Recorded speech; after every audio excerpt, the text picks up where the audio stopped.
И дојде време за терминот вообичаено резервиран за гостин од Аџибадем Систина. Ова утро со нас е доктор Бети Ѓуркова Ангеловска, педијатар од Систина. Добро ви утро, докторке, добро ни дојдовте. Добро утро, добро ве најдов и ги поздравувам сите гледачи на Алфа телевизија. Ќе зборуваме денес за ревматските заболувања кај децата. Па сега сосема логично како вовед за самиот почеток малку да ја подобјасниме, односно да го дефинираме ревматизмот, ете така.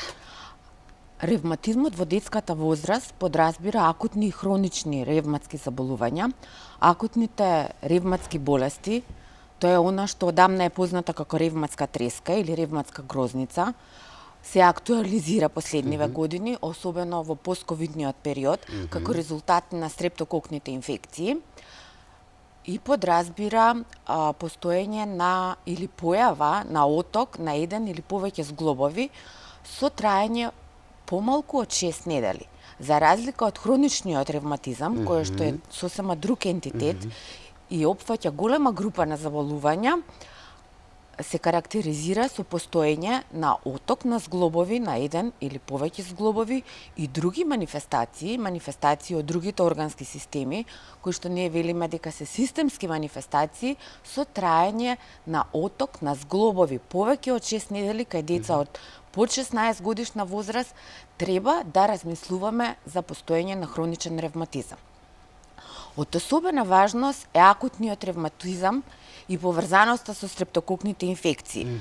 Од особен интерес е во постковидниот период, затоа што настана промена на епидемиолошката состојба и на епидемиолошката појава на многу често говорениот или познатиот стрептококус пиогенез, тоа е бактерија од групата на грам-позитивни бактерии, кој што е предизвикувач најчесто на горно-респираторни инфекции, кои што поминуваат со лесна клиничка слика, како акутна болест.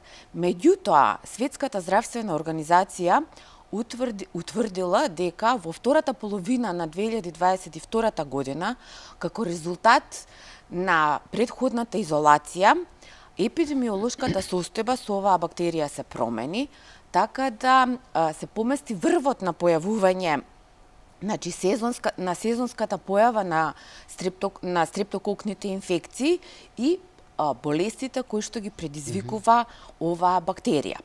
Меѓутоа, не е утврдено дека постои промена на вирулентноста, односно за гледачите да појаснам, појасно да кажам дека не е утврдено дека бактеријата станала поагресивна или дека предизвикува потешки облици на болеста, туку само дека инцидентно во одредени области, тоа е утврдено дека во 5 држави во светот, според податоците на Светската здравствена организација, е зголемен бројот на односно инциденцата на пациенти кои што се разболеле, значи збора за детска популација, кај деца под 10 годишна возраст, кои што се разболеле од стрептококна инфекција. А исто така е утврдено дека и смртноста, значи што секако не е добро да збориме за смртност или морталитет од оваа бактерија која што нас ни е многу добро позната, меѓутоа утврдено е дека бројот на пациентите кои што починале од оваа бактерија во 2022 година, значи во периодот после ковид пандемијата, после повторната ресоциализација е поголем. Значи голем непријател имаме. Да, непријателот е голем, значи тој не е новонастанат, таа бактерија секогаш била присутна и можам да кажам дека таа е убиквитарна бактерија. Убиквитарна значи таа е присутна кај голем број од популацијата и нормално, значи може да се сретне во бриз од нос, од грло, живее на кожата. Меѓутоа, во одредени случаи станува патогена.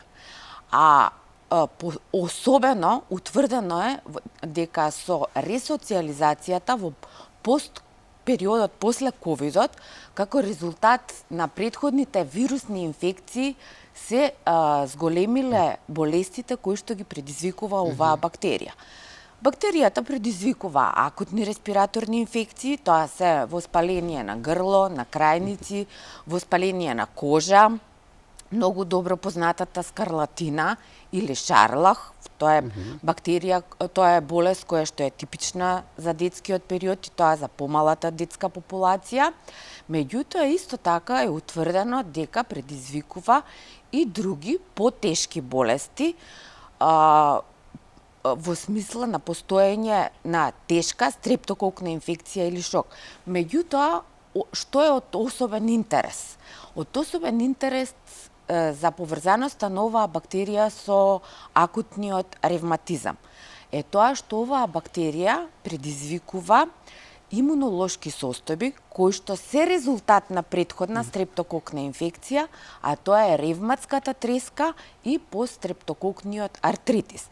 Тоа е она што највеќе ги плаши родителите и мислам дека треба да објаснам кога треба да бидат родителите загрижени за нивните деца кога имаат стрептококна инфекција. Прво, за тие имунолошки состојби да ги превенираме, стрептококната инфекција треба да се лекува. Прво треба да се докаже во бриз од грло, да се препознае, да се препознае болеста која што е предизвикана и да се лекува. Со лекувањето, значи со превенцијата, се намалува можноста да се појави имунолошка последица, тоа е всушност ревматската грозница или ревматската треска. А пред, докторка, извинете што ве прекинувам, пред да се препознае, како да се заштитиме? Инфекцијата спаѓа во групата на капкови инфекции. Тоа значи дека се пренесува по капковен пат и преку допир. Така да одржување на личната хигиена и на хигиената на дечињата кои што се во заедница, тука би посочила, значи, на децата кои што ги посетуваат установите за предучилишна возраст и во училиштата, значи, на индивидуалната хигиена е основен фактор за заштита од оваа бактерија. Освен стрептококата, кои други причинители би ги навеле најчести причинители за појавата на ревматизмот кај децата? Други причинители на акутен ревматизам во детската возраст, тоа се други бактерии и вируси. Би кажала, значи, најголемиот број на бактерии од групата на грам-позитивни бактерии, па и вирусните инфекции, исто така можат да предизвикаат еден реактивен артрит. Реактивен артрит е артрит, односно оток на зглоб кој што се појавува по прележана инфекција и тоа е имунолошка реакција, најчесто се појавува 2 до 3 недели по прележана акутна бактериска или вирусна инфекција.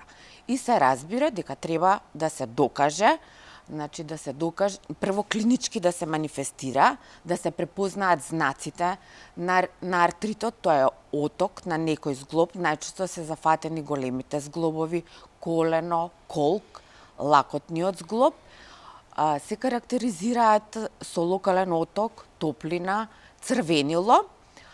Потоа следи, значи, протоколот на дијагностицирање ортопедски преглед, се прави ултрасонографски преглед на зглобови, се докажува присуство на зголемена синовијална течност, значи на онаа течност која што е нормално присутна во зглобот, и потоа се лекува. Бидејќи споменавте од почетокот некои информации што ги имате од Светската здравствена организација, како стоиме, сега не барам точно бројки колку се чести овие ревматски заболувања, но да речеме во споредба со останатиот свет. Дали сме плодно поднебје за вакви болести? Што се однесува до акутниот ревматизам, инциденцата на појава на акутен ревматизам во детската возраст е во близок сооднос со инциденцата на појава на акутниот ревматизам во другите европски земји и во другите земји од светот. Додека што се однесува до хроничниот ревматизам, исто така би кажала дека појавата, односно бројот на новооткриени случаи во тек на една година кај деца под 16 годишна возраст, значи тогаш говориме за инциденца на одредена болест, исто така е во светски рамки, како што е во другите европски држави.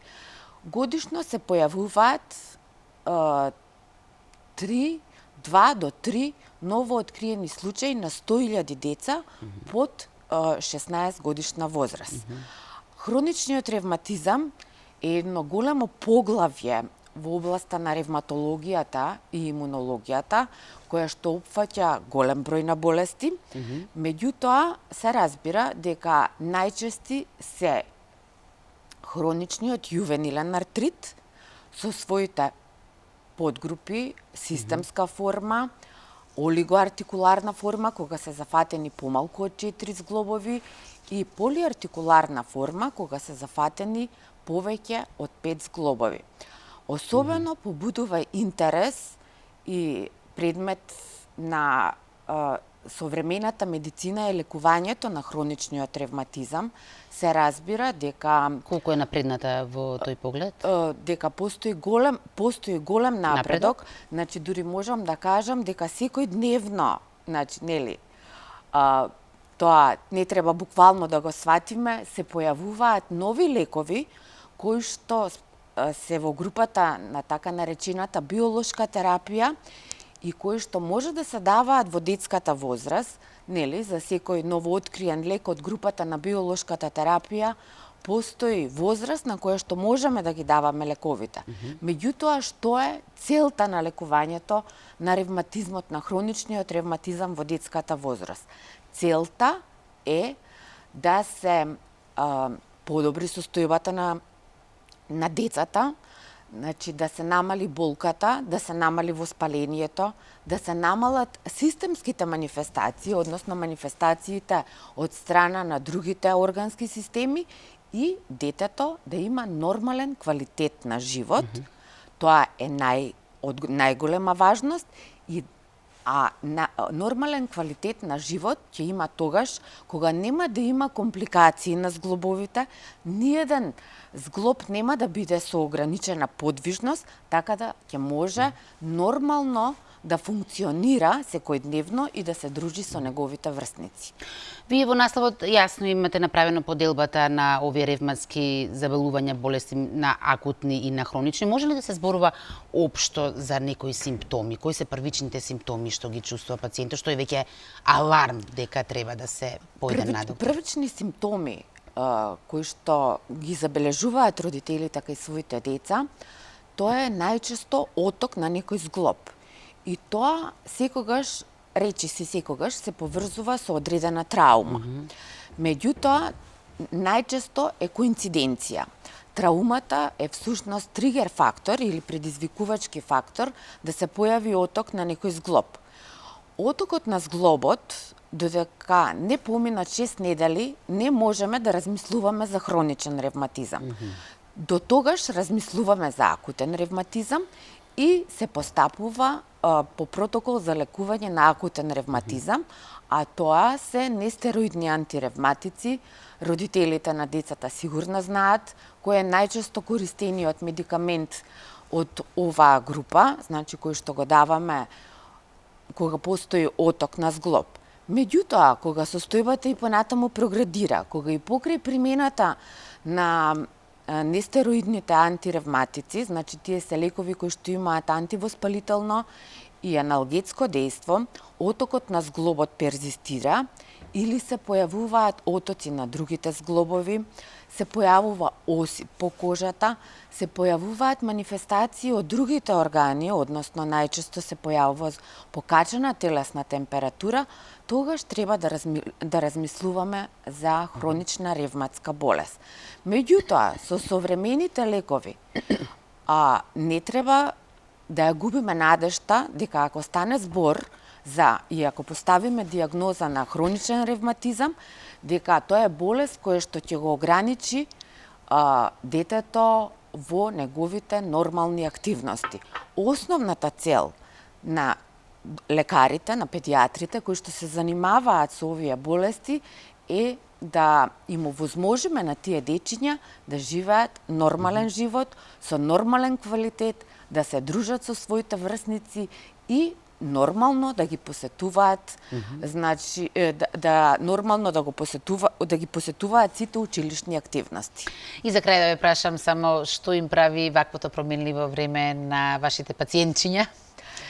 Се разбира дека и промените во времето, променливото време, предизвикува посебно кај пациентите, односно кај децата со хроничен ревматизам, значи со хроничен јувенилен артрит, тоа е најчестата болест, предизвикува појава на утринска вкочанетост, која што, значи, одреден временски период не се појавувала, па ќе се појави. Потоа променлив болка со променлив интензитет во одредени зглобови најчесто се појавува наутро, меѓутоа се разбира дека и тогаш постои медикамент кој што се дава повторно од групата на нестероидни антиревматици, со кој што би ги надминале овие ограничувачки фактори кои што се јавуваат во текот на денот, а кои што, значи, зависат од основната болест, која што сепак зависи од временските услови кои што не можеме да ги промениме. Докторка, јас многу ви благодарам на ова ваше гостување. За жал немавме време да вклучиме некој гледач, но мислам дека бевте доста јасна. Убаво ја опишавте.